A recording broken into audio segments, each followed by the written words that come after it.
Kalau kita bicara tentang bangsa ini, nggak boleh bangsa ini toleran kepada kemalasan, nggak boleh bangsa ini toleran kepada pemiskinan. Dia yang sepakat gitu, banyak pronya terhadap asumsi-asumsi atau paham, yaitu tadi yang memisahkan antara agama dengan urusan lain seperti itu, seperti kenegaraan. Memang agama dan negara itu harus dipisahkan dalam kesimpulan mereka.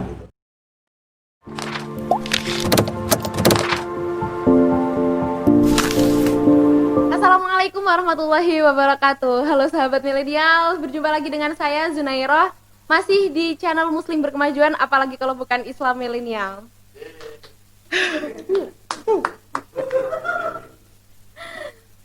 Gimana kabar sahabat milenial ada di rumah, adik-adikku, teman-temanku, para mahasiswa yang masih stay at home ya, buat ngerjain tugas dan lain sebagainya. Semoga selalu sehat walafiat, semoga urusannya dilancarkan, segala urusan akademiknya dilancarkan. Pokoknya stay safe, stay healthy, dan kalau mau keluar rumah jangan lupa menggunakan protokol kesehatan biar tetap aman gitu.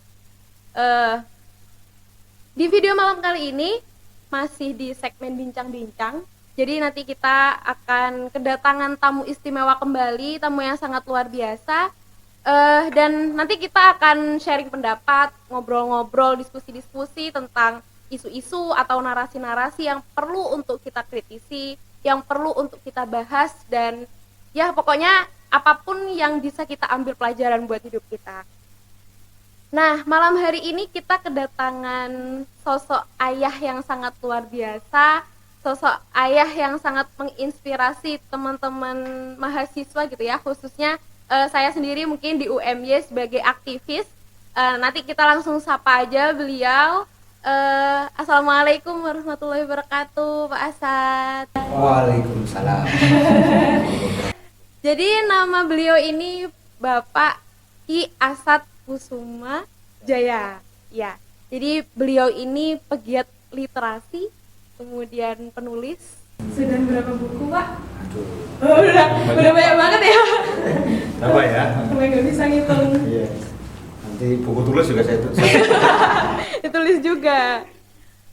Selamat datang Pak di podcast kami. Podcast namanya itu Islam Milenial. Jadi mantap. Jadi kita berharap dengan bincang-bincang ini teman-teman milenial yang ada di rumah itu bisa mengkritisi atau bersama-sama belajar terkait dengan isu-isu keagamaan yang mungkin hari ini perlu untuk kita bahas. Nah, kebetulan malam hari ini mungkin Bapak mau memperkenalkan diri terlebih dahulu atau membuka statement terlebih dahulu. Ya, kalau mau perkenalan berarti nggak terkenal kan ya? Iya. Ya, jadi karena saya nggak terkenal, saya memperkenalkan diri ya. Kadang udah terkenal gitu. Biar semakin terkenal. Ya, saya senang, saya Asad Kusuma Jaya, senang ketemu dengan anak-anak muda. Jadi saya datang ke sini itu bukan karena saya terkenal, tapi karena saya ingin ngobrol-ngobrol sama anak-anak muda. Anak milenial yang katanya itu hebat-hebat gitu. Amin. Saya datang untuk menyaksikan kehebatan anak-anak milenial. Masya Allah. Amin, gitu amin. ya. Iya. Di posisi saya begitu kan? Baik Pak, berarti malam ini kita mau bincang-bincang sivilis ya Pak ya? Oh iya, siap. Mantap. Jadi sekularisme, kemudian pluralisme dan liberalisme. Nah, 3 kata ini kan sering banget nih Pak muncul di era-era milenial. Jadi muncul di zaman yang perkembangannya sudah semakin pesat, teknologi, kemudian kaum intelektual sudah mulai bangkit dengan narasi-narasinya, dengan karya-karyanya gitu. Akan tetapi 3 kata ini itu masih sering disalahpahamkan gitu, masih mengalami salah interpretasi gitu. Orang-orang tuh masih salah interpretasi kadang-kadang tentang 3 kalimat ini. Apalagi anak muda zaman sekarang, aktivis seperti itu. Sebenarnya sekularisme, kemudian pluralisme dan liberalisme itu sesuatu yang positif atau negatif sih Pak? Ya. Bicara positif dan negatif ini karena masa-masa pandemi ini kan agak sangat ya, kata positif itu seakan-akan menjadi istilahnya negatif, ya, negatif menjadi positif gitu. Kan karena masa pandemi, positif itu berarti sakit. Iya, menakutkan gitu Pak. Nah, tapi begini, kalau kaitannya dengan sifilis itu, saya kira kita harus kembalikan pada maknanya dan kemudian implikasi-implikasi yang ada dalam ideologi itu. Ini kan bicara tentang ideologi kan, Ya. pluralisme, liberalisme dan sekularisme. Jadi sebagai sebuah ideologi yang masuk kepada bangsa ini, maka ya kita tentu saja kita tidak bisa menerima 100%, tapi juga tentu saja kita juga tidak menerima 100% terkait dengan apa nilai-nilai yang baik di sana. Nah, tetapi memang saya kira sekali lagi justru kita mengkritisi itu agar kita kemudian mampu untuk menemukan identitas kita sendiri. Jangan sampai kemudian kita asik mengkritisi ideologi-ideologi yang masuk ke kita, mempengaruhi bangsa kita dari luar, tapi kemudian kita lupa untuk menemukan identitas kita. Saya kira begitu. Nah, contohnya misalnya begini, pluralisme itu seakan-akan kan kemudian dicoba dikembangkan seakan-akan itu adalah pilihan untuk menghadapi pluralitas. Ya. Nah, pertama harus kita pahami bahwa pluralitas itu suatu fakta. Ya, bahwa pluralitas suatu fakta. Kita semuanya berbeda-beda kan, teman-teman yang di sini kan. Ya. Begitu. Ya, ciri khas sendiri-sendiri. Ya, ada yang dari Jember, ada yang dari Makassar, dan semua punya masing-masing punya hal yang tentu saja berbeda-beda. Bahkan di keluarga saja tidak mungkin semuanya sama. Orang yang kembar identik sekalipun pasti ada perbedaan. Nah, tetapi sebagai sebuah pluralitas itu sebuah fakta yang tidak bisa ditolak. Tetapi pluralisme itu sebagai sebuah ideologi yang mengagungkan perbedaan itu punya persoalan di dalam bangsa ini, di bangsa ini yang memiliki semboyan Bhinneka Tunggal Ika. Ya. Gitu kan? Kenapa saya harus berbicara tentang Bhinneka Tunggal Ika? Karena itu adalah pilihan identitas yang kita miliki. Jadi kita terjebak dengan diskursus pluralisme, tetapi kita lupa bahwa bangsa ini juga sudah punya satu gagasan besar bernama Bhinneka Tunggal Ika. Apakah sama? Apakah berbeda? Menurut saya berbeda. Gitu. Nah, kalau saya kira nanti kita perlu kembangkan diskusi ini bagaimana gagasan Bhinneka Tunggal Ika dalam konteks bangsa kita. Itulah sebenarnya modal sosial yang dimiliki oleh bangsa kita untuk bisa menjadi bangsa yang besar. Itu.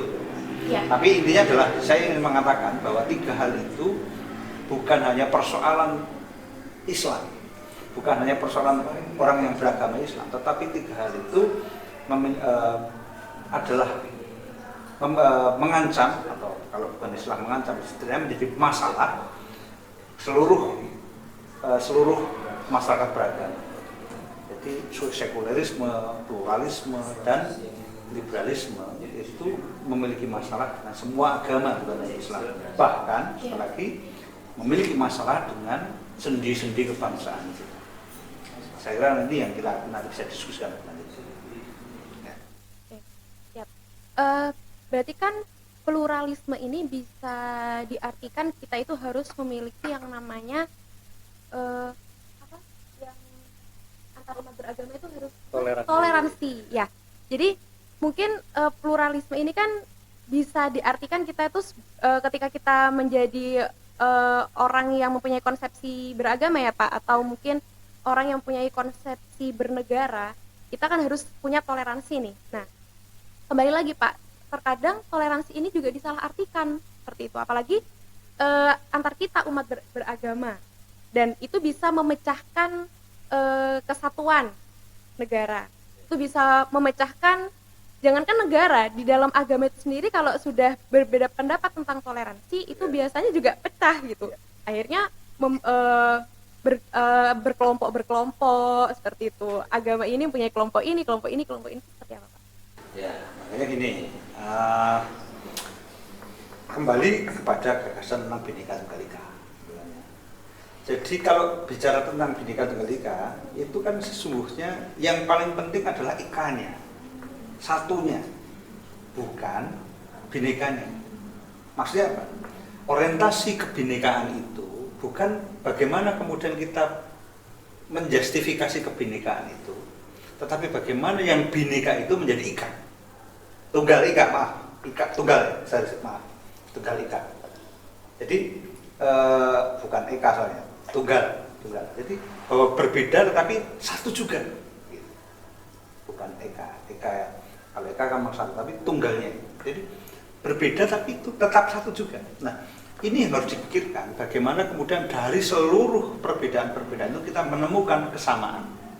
Nah, ini yang kemudian justru intinya adalah persatuannya. Maka Pancasila itu persatuan Indonesia, bukan kebinekaan Indonesia. Ini yang harus kemudian kita pahami. Loh, bukan berarti kemudian kita menolak kebinekaan, justru itulah kemudian kesadaran kepada kebinekaan itu untuk mencapai persatuan. Nah, maka diskursus yang harus kita kembangkan adalah bagaimana diskursus tentang persatuan dari fakta-fakta kebinekaan. Nah, kemudian gagasan-gagasan tentang toleransi dan sebagainya, kemudian kita juga harus mulai kritis untuk melihatnya sebagai sebuah pilihan-pilihan ideologis. Misalnya begini, apakah kita toleran kepada kemalasan? Apakah kita toleran kepada kemiskinan? Apakah kita toleran kepada kebodohan? Bagi saya, kalau kita bicara tentang bangsa ini, nggak boleh bangsa ini toleran kepada kemalasan, nggak boleh bangsa ini toleran kepada pemiskinan, nggak boleh kemudian bangsa ini toleran terhadap pembodohan. Jadi jelas ya, artinya bahwa kemudian ada batasan-batasan yang memang kemudian itu tidak bisa kemudian berlaku universal. Nah, sehingga maka berbicara tentang satu sistem kebijakan atau bicara tentang kebudayaan yang perlu dikembangkan, ideologi terutama, bagaimana mengembangkan ideologi itu tentu saja harus mulai betul-betul dengan cara pandang yang kritis, tidak sekedar ada ideologi impor kita terima begitu saja. Maka kemudian saya kira kita bisa membangun identitas kita berdasarkan fakta yang kita miliki. Salah satunya tadi yang kita bicara pendidikan. Saya kira itu ya. Siap Pak. Jadi mungkin tadi penjelasan dari Bapak bisa memahamkan teman-teman atau sahabat nilai yang ada di rumah bahwasannya ketika ada sebuah ideologi yang masuk dan itu sejarahnya bukan dari negara kita sendiri, kita harus memilih dan memilah gitu supaya tetap menyatukan. Jadi bukan berarti kemudian kita anti asing ya. Yeah. Maaf ya, bukan berarti kita anti terhadap kebudayaan masing-masing. Itu juga harus kita tetapi kritis terhadap seluruh yang masuk kita. Bahkan kebudayaan kita sendiri pun kalau kemudian ternyata itu memiliki nilai-nilai yang kemudian justru akan memperburuk rusak. Itu makanya kemudian harus kita tinggalkan. Misalnya kemudian ya realitas masyarakat tertentu itu mengenal kebudayaan yang berkaitan dengan perjudian yang justru kemudian ternyata entah itu dulu bagaimana mulanya, tetapi kan itu kemudian akan melestarikan satu sistem pemiskinan masyarakat, sehingga kemudian itu ya walaupun kemudian itu berkembang di masyarakat harus kita tolak. Misalnya tradisi minum-minuman keras di sebuah tempat yang kemudian akan melahirkan kerusuhan yang menimbulkan keresahan dan kerusuhan, ya harus kita tahu walaupun kemudian atas nama lokal, hal yang lokal. Jadi maka kemudian kita tidak selalu bisa toleran terhadap hal-hal yang ya tadi yang sifatnya merusak, sifatnya membodohkan, memiskinkan dan sebagainya, itu kita nggak bisa toleran terhadap hal itu. Nah, bagaimana kita menemukan nilai-nilai yang tidak merusak, tidak merusak, tidak kemudian tidak membodohkan, tidak memiskinkan. Agama memberi inspirasi terhadap kita. Ya, agama memberi inspirasi terhadap kita.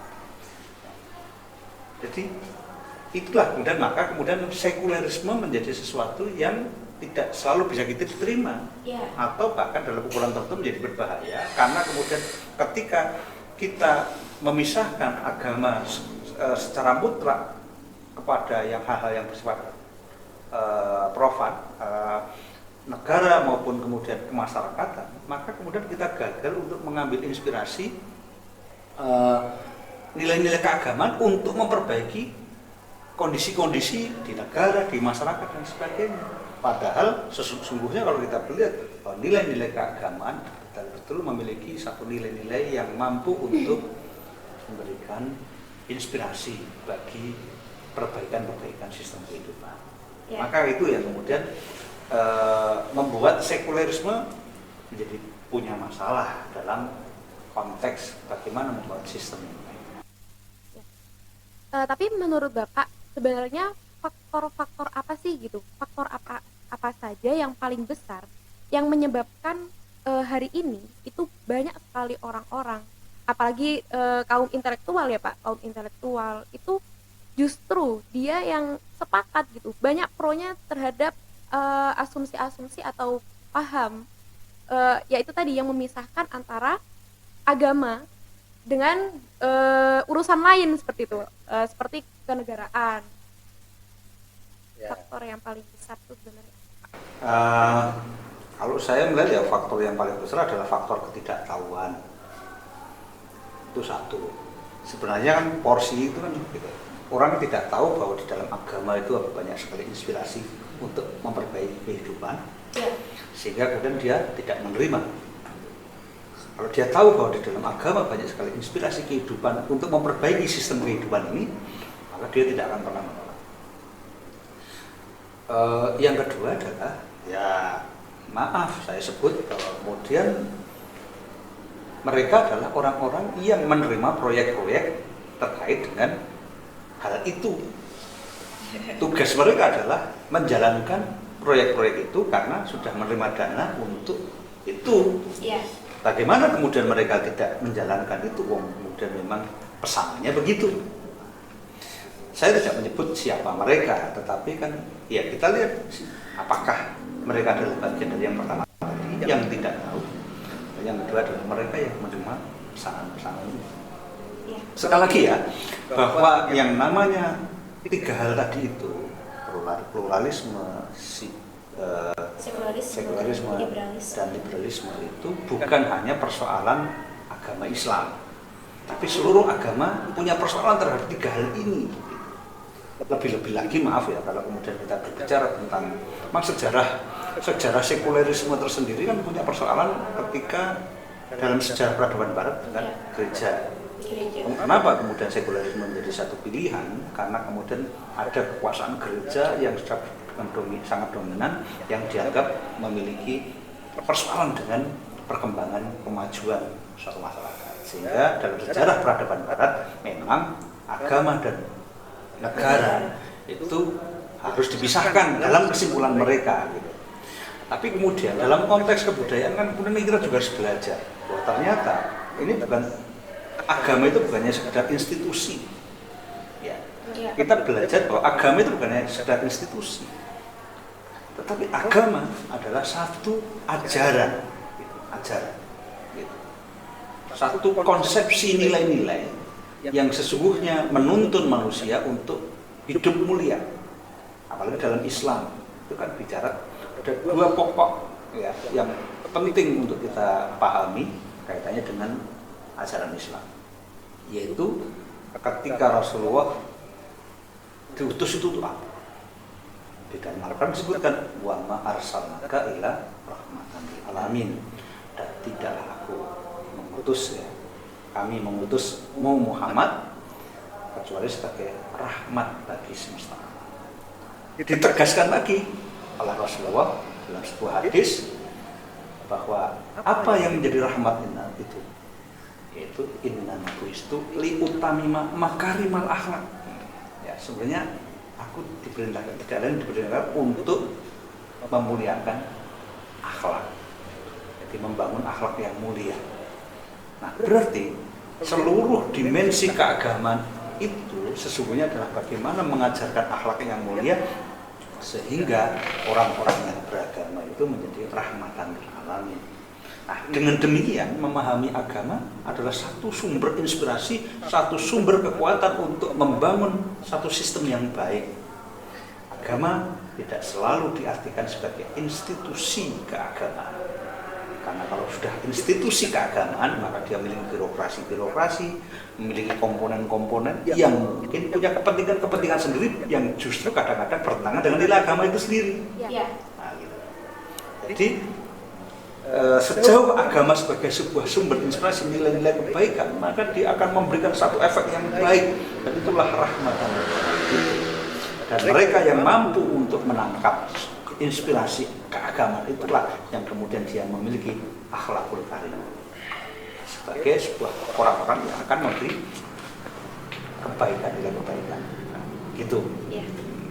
Terima kasih Pak Asad Penjelasannya. Jadi memang sepertinya kita ini orang-orang yang menyalahartikan atau salah interpretasi terkait dengan sekularisme, kemudian pluralisme dan liberalisme ini orang-orang yang memang sengaja melupakan sejarah gitu Pak, sepertinya. Jadi jangan-jangan bukan salah arti, itu bukan salah arti, memang sejak awal kemudian sudah tidak peduli lagi itu, dan kemudian ya.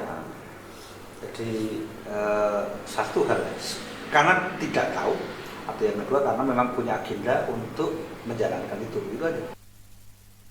Ya. Kemudian sekarang nih Pak, karena saya sendiri seorang aktivis ya Pak ya, yang ada di sebuah pergerakan. Nah, saya tuh biasanya sering mendengar nih Pak, ada golongan kiri, golongan kanan. Itu gimana Pak menurut Pak Asad? Ya gimana? Kalau mau bicara tentang golongan kiri dan golongan kanan dalam dimensi apa? Ya. Dalam dimensi ilmu sosial atau dalam Al-Qur'an? Kalau dalam Al-Quran kita bisa baca dalam surat Al-Waqiah itu ada golongan kiri dan golongan kanan.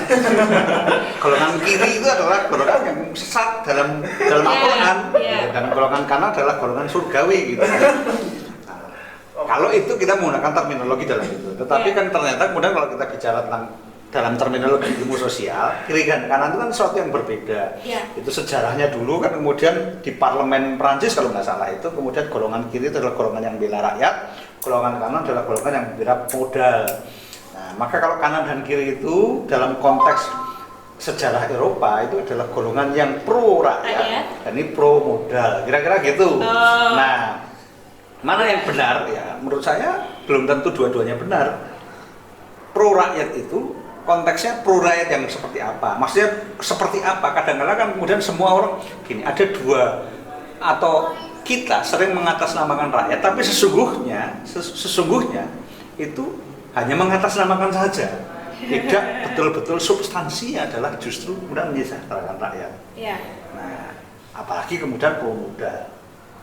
Tetapi kita juga benar bahwa kemudian kita tidak anti modal, ya, kita tidak anti modal. Jangan sampai kemudian kita juga anti modal. Tetapi kalau kita anti kapitalisme mungkin benar, tapi tidak anti kapital. Karena di dalam konsepsi kehidupan kita, di konsepsi kebangsaan, bahkan sebagai seorang muslim, kita tidak pernah anti kapital. Karena seluruh bangunan hidup kita itu penuh dengan modal.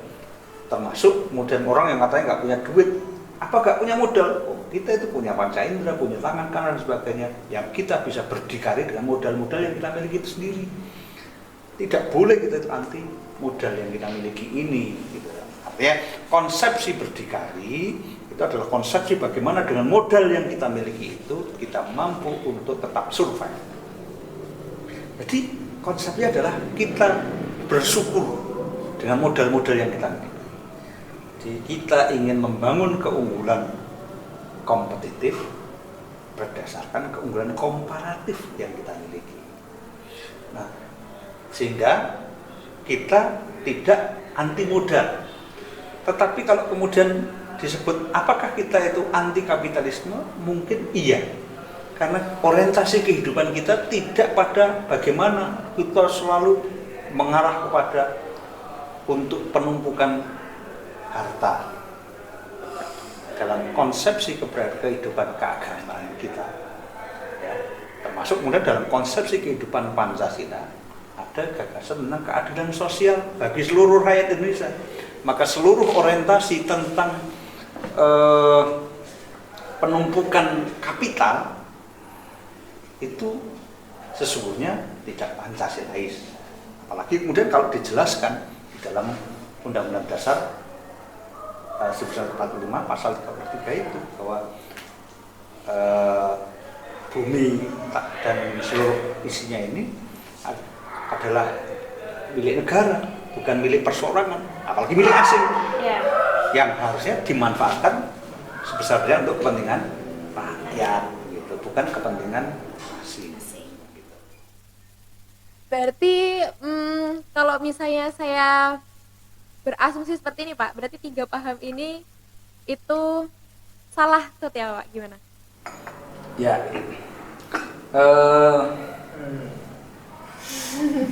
sekali lagi bahwa ya, semua hal yang kita temui ini gitu, itu tetap harus kita kritisi. Yang paling penting adalah kita menemukan identitas kita sendiri. Nah, kalau itu disebut salah, nanti kita harus jelas dulu salahnya di mana. Demikian juga kalau kita menyebut itu betul, betulnya di mana, kan gitu kan? Nah, tadi saya sudah menceritakan pluralisme itu punya persoalan di beberapa hal. Ya. Oh, yang tadi yang belum saya sebut liberalisme. Ya, liberalisme gitu. Punya apa persoalan liberalisme gitu? Persoalan liberalisme adalah ketika kemudian kita menganggap semua bahwa ada kebebasan individu yang mutlak, itu setidaknya secara filosofis maka ada kesalahan, karena kemudian kebebasan pasti ada batasnya. Ya. Ketika seorang mengatakan dia bebas, maka orang lain juga punya kebebasan. Maka kebebasan orang lain juga harus dilindungi dari kebebasan orang lain juga. Ya. Berarti kan tidak mutlak lagi liberalisme itu. Kenapa? Karena kemudian ada kebebasan orang lain yang harus dilindungi untuk itu. Nah, dengan demikian maka kita pun akhirnya bisa menerima bahwa bagaimana proses perlindungan terhadap kebebasan itu, sehingga kemudian kebebasan itu menjadi tidak mutlak. Apalagi kemudian kalau kita berbicara tentang misalnya tadi kita bicara agama yang berinspirasi kehidupan, maka dia melakukan proteksi terhadap masyarakat. Ya. Nah, sehingga kemudian pilihan-pilihan bebas pun kemudian harus dirancang agar kemudian tidak mengganggu kebebasan orang lain, dan dalam ukuran tertentu kemudian tidak mengganggu keberlanjutan sistem kehidupan. Jangan sampai kemudian atas nama kebebasan kemudian yang muncul adalah satu kerusakan yang akan mengganggu sistem kehidupan. Orang bebas melakukan apa saja, tetapi ternyata merusak alam misalnya, melakukan kerusakan sosial, kerusakan alam, maka jelas itu merugikan sistem secara keseluruhan. Dan ini menjadi persoalan. Gitu. Kenapa akhirnya kemudian kita tidak bisa menerima liberalisme sebagai paham sosial kita, paham kebangsaan kita? Karena ada potensi yang bisa melakukan kerusakan ketika kemudian kita pasrahkan kebebasan individual itu tidak terkendali. Misalnya begitu. Ya. Jadi kita harus jelas dulu. Kita tidak hanya mengatakan salah dan benar, tapi salahnya di mana. Termasuk ketika kemudian ada sisi benarnya di mana, gitu kan. Nah, sehingga kemudian kita proporsional untuk melihatnya. Tapi menurut saya kalau kemudian apa yang selama ini dikemukakan tentang liberalisme,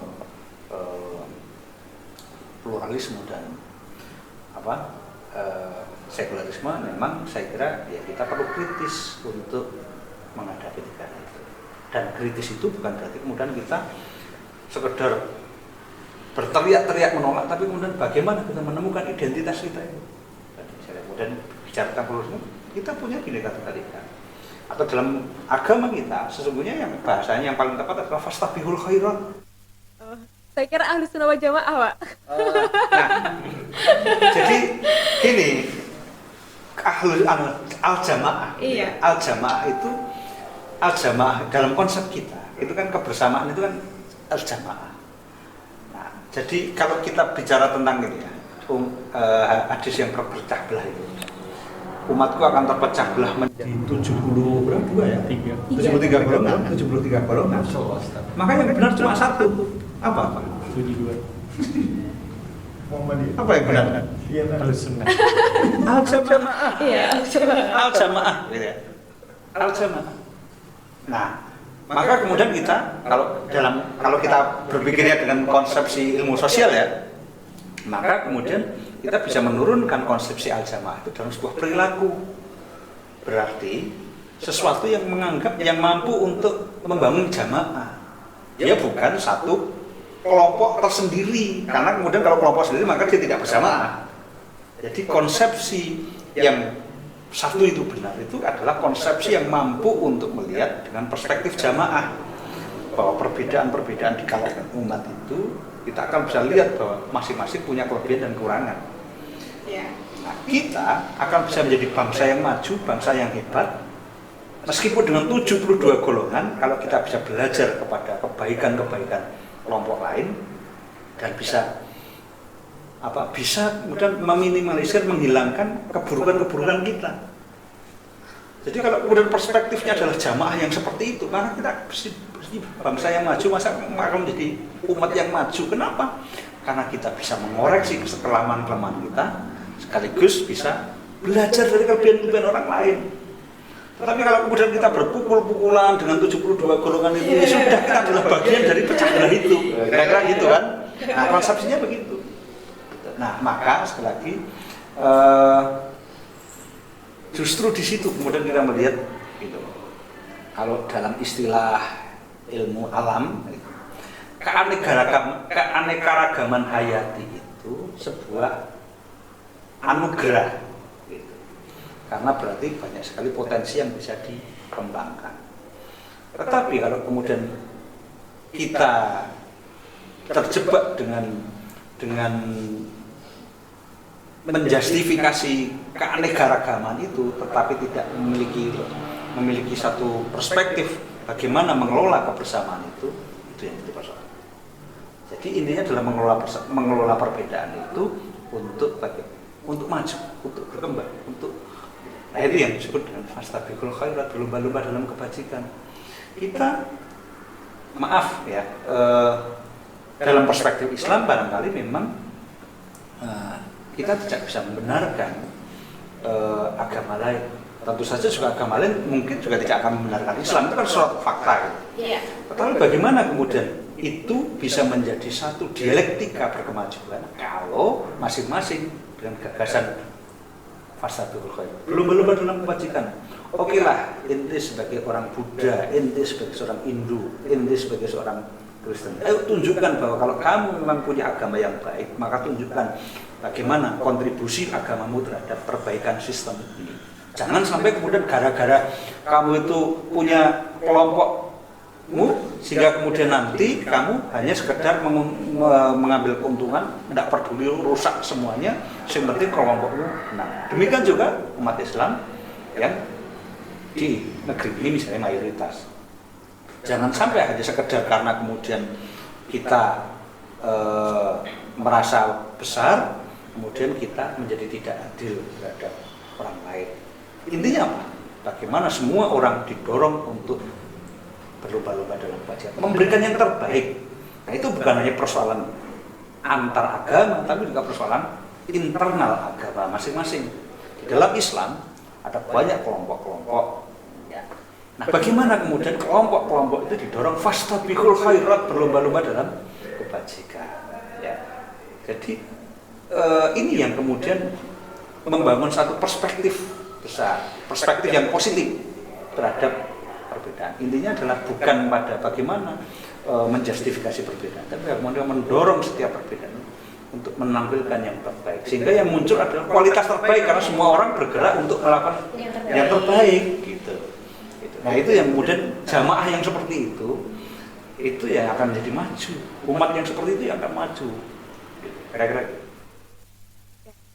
Tapi memang faktanya itu masih belum selesai di internal, maksudnya kita masih belum selesai mencari identitas kita sendiri sebagai seorang muslim gitu Pak. Kita sudah termasuki atau tertekoki dengan paham-paham yang lain seperti itu. Berarti selama ini yang dikatakan ada Islam liberal seperti itu berarti kurang tepat ya Pak ya? Ya, makanya kan sebenarnya yang kita kembangkan adalah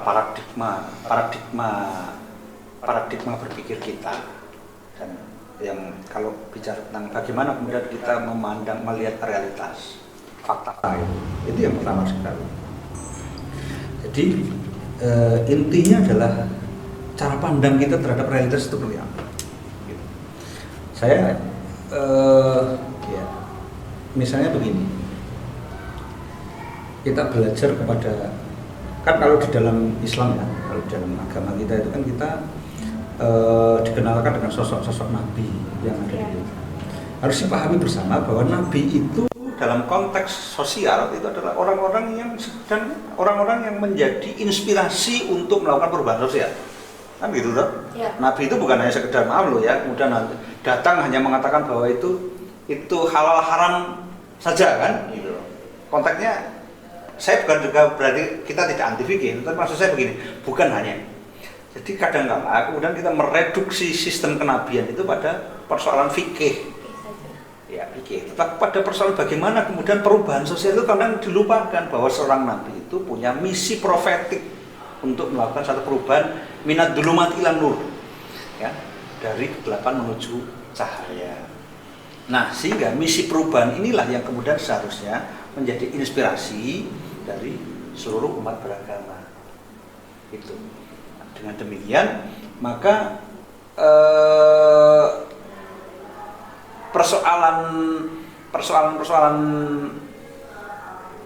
fakta-fakta yang kita temui, baik dari dialektika dengan lingkungan di luar kita yang kemudian kita sebut dengan asing, maupun dalam diri kita sendiri, dialektika dengan diri kita sendiri, kita mampu untuk memahami posisi kita di mana dan harus melangkah ke mana, karena kita tahu tujuan yang harus kita capai. Orang tidak mampu untuk melangkah itu ada dua atau tiga, orang tidak bisa melangkah itu ada tiga masalah. Pertama, dia tidak tahu posisinya sekarang di mana. Bagaimana dia mau melangkah kalau dia tidak tahu posisinya? Dia harus tahu posisinya sekarang di mana. Sehingga kemudian misalnya kalau kita pesan ojek online itu, maka kemudian kendaraannya titik jemputnya di mana? Nah, orang nggak tahu titik jemputnya, dia nggak akan tahu bisa kemana-mana. Dan yang kedua, dia nggak tahu tujuan. Dia sudah dijemput sama ojek, ditanya mau kemana, dia nggak tahu. Wah, bebaslah, mau semua benar, silahkan Anda mau kemana gitu, silahkan. Nah, diantar kemana? Tukang ojeknya bingung, pasti tinggalkan aja kan. Yang ketiga, dia tahu tujuan, dia tahu tempat posisi, tapi tidak tahu caranya mencapai tujuan itu. Nah ini gitu. Maka cara pandang yang mampu untuk memahamkan posisi kita, termasuk identitas kita itu penting. Cara pandang yang memahamkan pada tujuan kebangsaan kita, tujuan sosial kita, tujuan kebersamaan kita itu penting. Dan yang ketiga adalah cara pandang termasuk diskursus yang mampu untuk memahamkan kita bagaimana cara untuk mencapai dari posisi yang kita sekarang ada kepada tujuan kita, itu menjadi penting juga.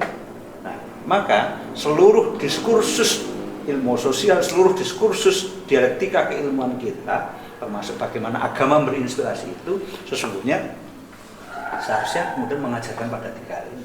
Bagaimana memahami diri kita dan posisi kita, bagaimana memahami tujuan hidup dan arah kebersamaan kita, dan yang ketiga bagaimana mencapai dari apa yang ada sekarang itu menuju tujuan itu. Nah itu yang kemudian harus kita kembangkan. Siap-siap.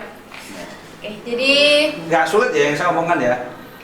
Enggak Pak, sepertinya enggak. Jadi Kalau misalnya saya tadi ambil kesimpulan poin-poin intinya saja, jadi memang kita sekarang hidup di zaman modern yang informasi serba masuk, kemudian apa-apa kita sudah mudah untuk mendapatkan, dan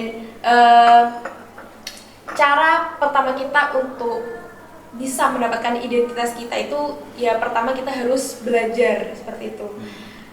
Belajar sejarah dengan berpikir kritis dan melalui proses-proses berpikir kritis itu. Jadi kita harus tahu dulu nih, misalnya paham ini tuh seperti apa, kemudian kelebihan dan kekurangannya seperti apa. Itu kalau misalnya di luar konsepsi beragama ya Pak. Kemudian kita beragama sendiri pun kita juga harus menjadi muslim yang cerdas seperti itu, tidak ikut-ikutan saja, dan ya pokoknya lebih banyak belajar.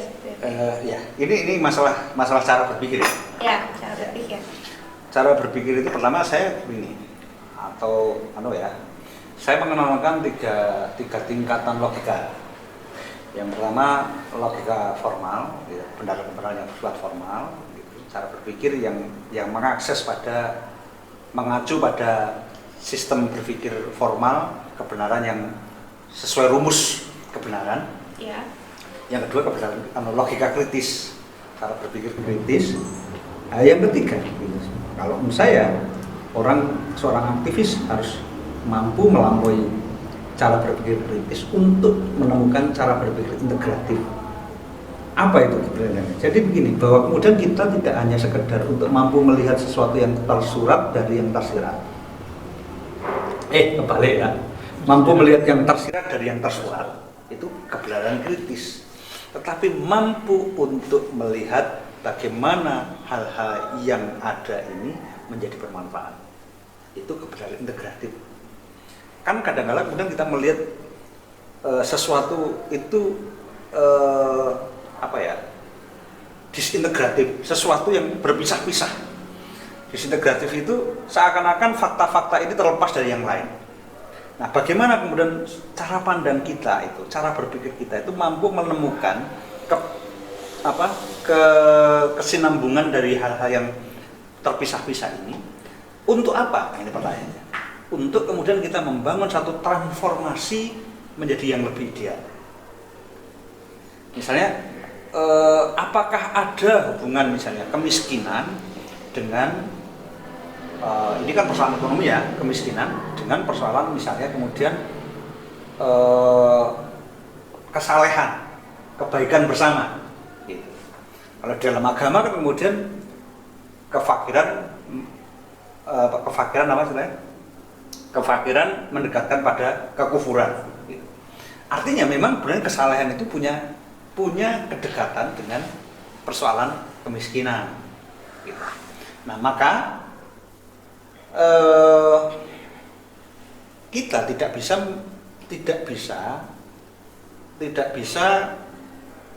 berpikir sendiri-sendiri gitu.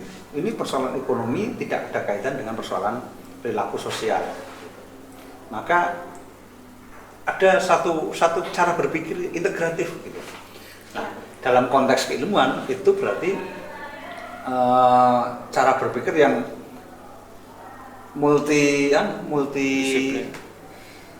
keilmuan. Jadi bagaimana kemudian kita tidak bisa hanya sekedar melihat dalam perspektif ilmu tertentu, tapi kemudian kita lintas keilmuan untuk menyelesaikan persoalan bangsa ini. Nah, ini yang kemudian cara berpikir integratif itu muaranya ke sini. Tambah umat lagi ya ini kan. Oke, terakhir Pak mungkin. Ya. Tadi berbicara tentang transformasi sosial, atau mungkin ketika kita menggunakan konsepsi beragama, transformasi sosial Islam mungkin. Nah, tadi Bapak bilang kita sebagai kaum muda, sebagai aktivis kita harus bisa berpikir secara integratif. Nah, sebenarnya Pak, hal-hal apa saja nih yang perlu diintegrasikan kemudian bisa mencapai sebuah transformasi sosial Islam yang istilahnya, kalau transformasi sosial Islam itu kan insya Allah kita itu ingin yang negara yang badatun thayyibatun warabun ghafur nih. Nah, itu hal-hal apa saja Pak yang perlu diintegrasikan? Saya kira begini. Jadi yang pertama itu adalah cara berpikir dari seluruh interaksi kita dalam kehidupan. semua fakta harus kita baca dengan cara pandang integratif sebagai seorang aktivis gitu. Maksudnya apa? Kita harus melihat fakta-fakta yang ada kita temui itu dalam konteks syukur bahasa agama kita. Jadi kita menemui fakta-fakta ini bisa nggak kita syukuri, kita temukan manfaatnya. Meskipun kemudian ada hal-hal yang kita anggap tidak ideal. Nah, justru disitulah kemudian kita mampu untuk melihat. Jadi cara berpikir integratif itu kira-kira begini, mampu melihat keidealan dari ketidakidealan. Ya.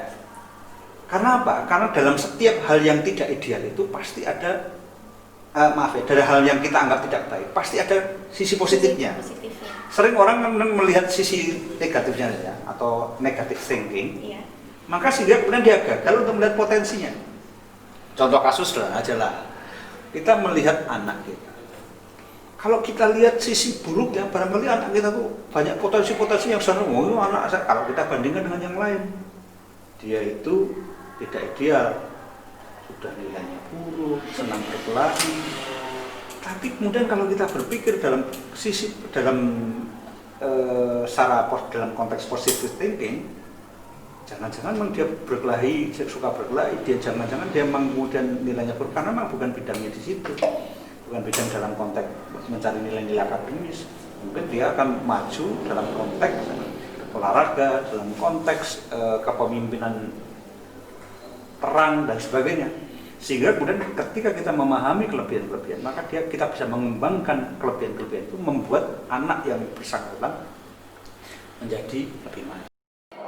Nah, mungkin tadi Pak Asad sudah menyampaikan banyak hal terkait dengan sipilis. Dan yang terakhir Pak, closing statement nih dari Bapak untuk sahabat milenial yang ada di rumah tentang sipilis. Kita harus belajar dari konsep berpikir kritis itu adalah mampu melihat yang tersirat dari yang tersurat, sehingga nanti pada akhirnya kita mampu untuk menemukan yang berideal. Ya. Kemudian yang kedua, ya saya ini mungkin kelihatan normatif tapi penting. Belajarlah makan atau mendapatkan rezeki dari hal-hal yang halal. Karena dengan yang begitu maka hidup kita menjadi barokah. Terimalah proyek-proyek yang halal, yang mendatangkan, kita yakini mendatangkan kebaikan agar hidup kita juga barokah, agar hasil penelitian kita juga barokah, ya, agar juga kemudian ilmu yang kita kembangkan itu ilmu yang barokah yang bermanfaat kepada kemanusiaan, bukan merusak kemanusiaan dan menghancurkan sendi-sendi kebangsaan kita. Saya kira itu aja. Jadi dua buat sahabat milenial, konsep dari Pak Asad. Yang pertama, kita harus mempunyai konsep berpikir kritis. Kemudian yang kedua, selalu makan dan minum. Ini hal kecil tapi penting sekali ya Pak ya, untuk bagaimana kita itu bisa hidup dengan bahagia, hidup dengan berkah. Jadi makan dan minum yang halal, kita mendapatkan rezeki yang halal. Dan insya Allah kalau sudah mengalir hal-hal halal di tubuh kita itu, kita akan dilancarkan segala urusannya. Gitu. Cara berpikirnya juga halal, mulutnya juga halal, tindakannya juga halal. Ya, jadi seperti itu ya sahabat milenial. Terima kasih untuk Pak Asad, terima kasih banyak atas sharingnya. Semoga bermanfaat untuk sahabat milenial yang sedang menonton video ini. Dan kedepannya mungkin kita akan sharing-sharing pendapat lagi, mungkin nanti membahas isu apa atau isu apa seperti itu Pak. Sekali lagi terima kasih untuk Pak Asad. Jangan nanti main-main lagi ya Pak ke podcast kami. Ya, okay. Jangan bosan ini. Saya udah deg-degan mulai tadi ini Pak. Apa-apa, yang penting kopi selalu ada. Selalu ada. Oke, mungkin cukup di sini kita sharing pendapat dan lain sebagainya. Untuk teman-teman sahabat milenial bisa sharing pendapat juga di kolom komentar. Jadi nggak hanya kita aja ya Pak ya yang sharing pendapat, tapi sahabat milenial ada di rumah bisa sharing juga. Mungkin ada yang mau menambahi Pak Asad atau tadi omongan saya ada yang salah, asumsi saya ada yang salah, bisa dibenarkan di kolom komentar. Jangan lupa subscribe buat yang belum subscribe, dan like, share biar konten dakwah ini lebih bermanfaat buat orang banyak. Jangan cuma ditonton sendiri, tapi dibagikan juga buat teman-teman yang lain.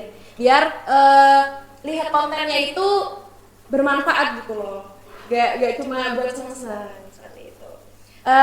Cukup sekian. Billahi fisabilil haq, fastabiqul khairat. Wassalamualaikum warahmatullahi wabarakatuh. Terima kasih Pak Sama-sama. Oke. Asad.